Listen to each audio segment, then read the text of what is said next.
Hey, just wanted to give an overview of my threat rotation on fighter tank. Mostly just going to focus on the power rotations that I use and how I kind of build around that. Uh, but for at-wills, I'm generally using cleave.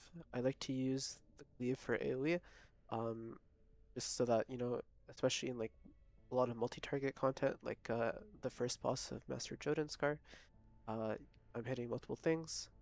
And then I'm also using Tide of Iron for the increased threat generation.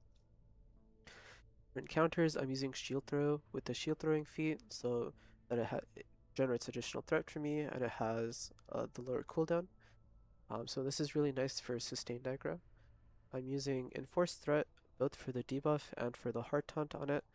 I'm also using Anvil of Doom for the magnitude on it and for the hard taunt because I'm combining it with Anvil of Challenge. For the other feats, I'm using Rising Tide. Uh, this is again nice for AoE. I just used Tide of Iron and then my at-wills will do some extra damage, so it's pretty nice. This is nice in combination with Cleave as well. Combat balance isn't really important, just kind of extra survivability. A perfect blocked again isn't really important outside some use cases.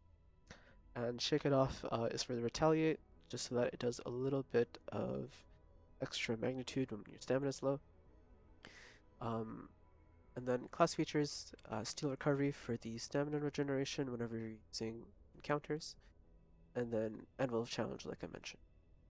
For dailies, Second Wind I use very infrequently. It's mostly just during an arty call if I'm worried about my survivability.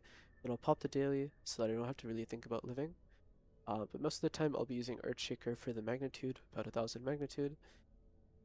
And then it's also AoE, so it's good for things like the first boss of MGS, where you kind of need to worry about aggro on 3 things at once. Outside of that, I think the insignia bonuses are also really important. Uh, I'm using 2 Guardian Spirit here for the defensive bonuses.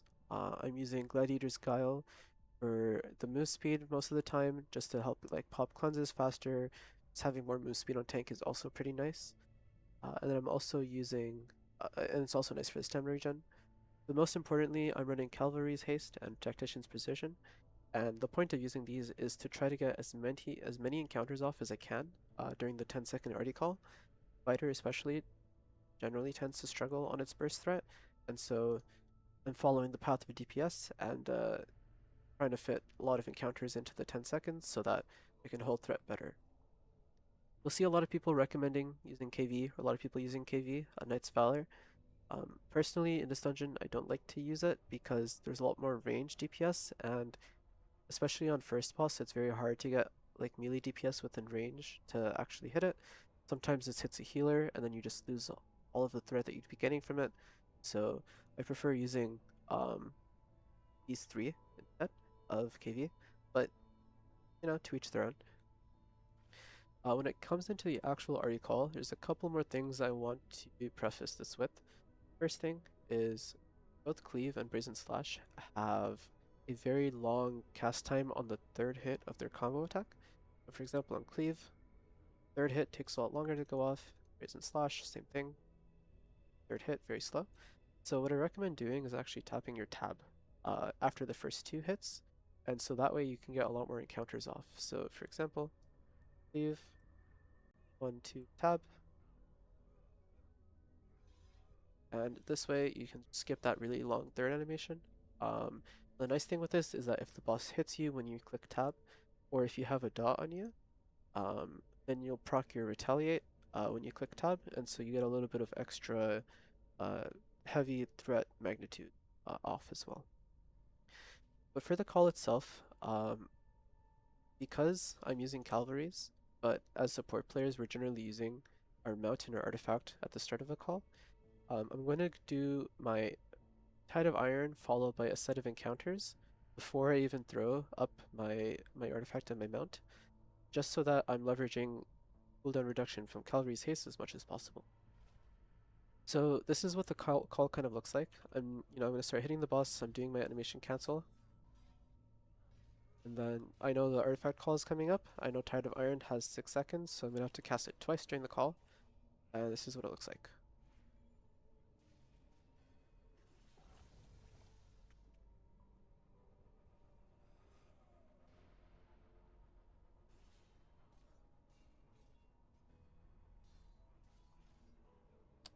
and that's at 10 seconds.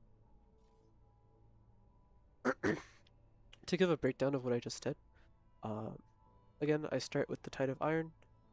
I do my full set of encounters, um, and then I'll use my mount first, generally because mounts tend to have longer cast time, application time, compared to artifact. So I'll always do my mount first, then my arty, and then I'll do a full set of, oh sorry, no. I'll have my shield throw back up, so I'll use shield throw, I'll use my belt item, and then at that point, I'll have shield throw on a 5-second cooldown, enforce threat on like a 5 or 6-second cooldown. So it's a good time for me to use my daily and get both of those back up.